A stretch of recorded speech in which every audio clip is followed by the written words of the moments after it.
گلاویز شدن مرزبانان این بار سر آب. مرزبانان ایرانی و جنگجویان طالب بار دیگر درگیر شدند. انفجار در کابل، حمله در شمال کابل. مقاومتگران بر طالبان در کاپیسا حمله کردند. طالبان و ناچاری در برابر پهپادهای امریکا. نبیل میگوید که حمله امروز کابل توسط هواپیماهای به سرنشین امریکا صورت گرفته است. دموکراسی در پاکستان، جهاد در افغانستان. امرالله صالح از مفتی ارشد پاکستان به عنوان آمر کل طالبان یاد کرد. هشدار خطر از افغانستان زیر پرچم طالبان. جبهه مقاومت میگوید که اگر روی سفر طالبان محدودیت وضع نشود، حملات 11 سپتامبر تکرار خواهد شد. و رقابت غول‌های جهان خارج از کره زمین. ناسا از چین به خاطر شریک نکردن اطلاعات در مورد فرود یک موشک به زمین انتقاد کرد.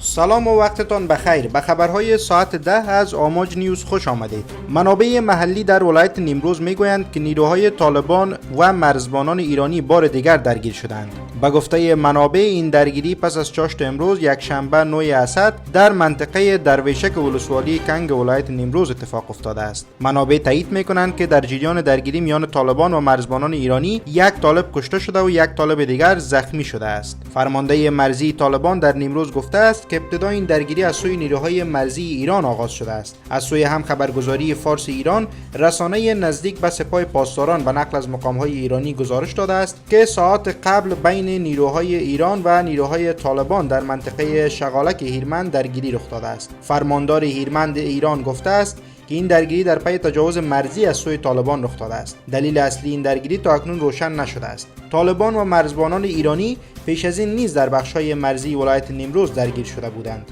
جنگ شروع دی، جنگ وسم شروع دی. تقریبا وقتی شروع شد دی وسیو بجا و 4 دقیقه خلا جنگ شروع دی. جنگ شروع دی، زورور جنگ شروع دی، کمزور جنگ نه دی. بس مجاهدین د نیمروز هم راځي د غرور د خاصم را روان دي، فاصله روان دي راځي دغه سره خزیږي چې خدای به څه وکړي. اوس خو جنگ شروع دی. هغه ایران هم دغه توپونه د دیسی توپونه استعمالوي ایران.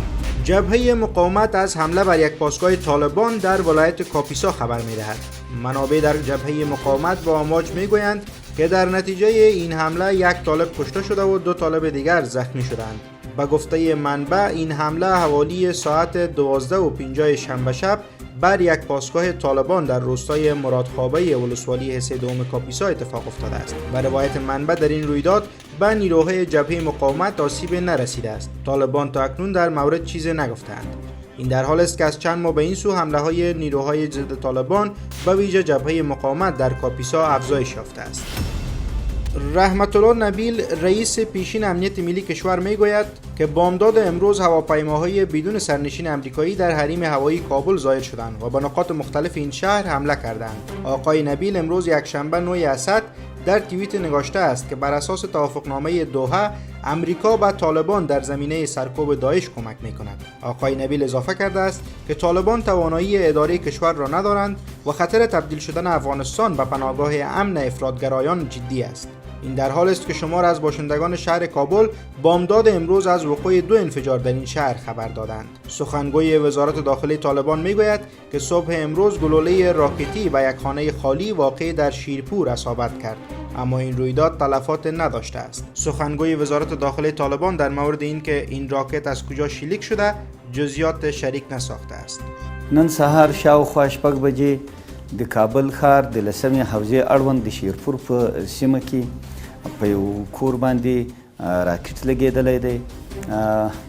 د راکټ د لګېدو له امله کوم تلفات ځکه نه لرو چې کور خالی و او څوک نه کې اوسېدل.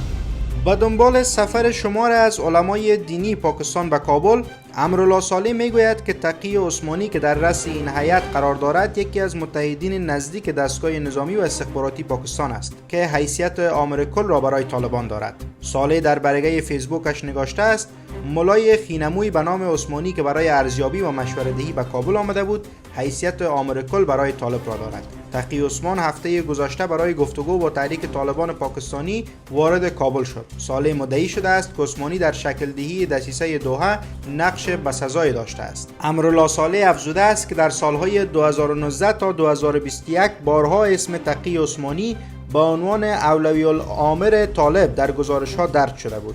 معاون پیشین ریاست جمهوری افغانستان تاکید کرده است که افسران نظامی استخباراتی ناتو با نفوذ و نقش این روحانی پاکستان آشنا هستند. از سوی هم نوارهای تصویری که از دیدارهای تقی عثمانی با مقامهای طالبان نشر شده در میان کاربران رسانه‌های اجتماعی بحث برانگیز شده است. امرالله صالح با اشاره به این تصاویر میگوید که برای تقی عثمانی احضار و صحبت با طالبان با پای دراز و یا دست در بینی، آن هم در سر تخت خواب، چیز نو نیست. آقای صالح با اشاره به این دیدار غیر عادی اضافه کرده است طالبان زیر نفوذ و مقروض چنین چهره‌هایی هستند. تقی عثمانی مشهور به مفتی اعظم روز دوشنبه هفته گذشته در رأس هیئت از علمای پاکستان وارد افغانستان شد و با نورولی محسود رهبر طالبان پاکستانی در کابل دیدار کرد. رسانه‌های پاکستان دیدار تقی عثمانی با رهبر طالبان پاکستانی را به نتیجه خواندند. او در این سفر از بازگشایی مکتب‌های دخترانه از سوی طالبان اطمینان نیز داده است.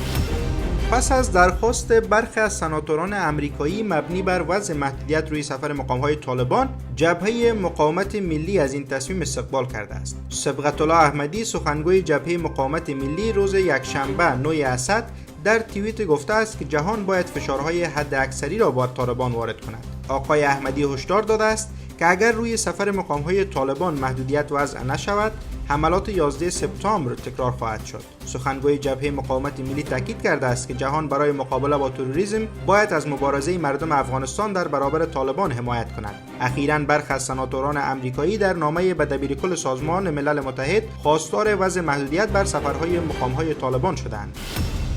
مقامات وزارت دفاع آمریکا میگویند که یک موشک چینی روز شنبه بدون کنترل به زمین بازگشت. ناسا بیجینگ را به دلیل اینکه اطلاعات لازم در مورد نزول شی بالقوه خطرناک را با دیگران شریک نکرده سرزنش کرد.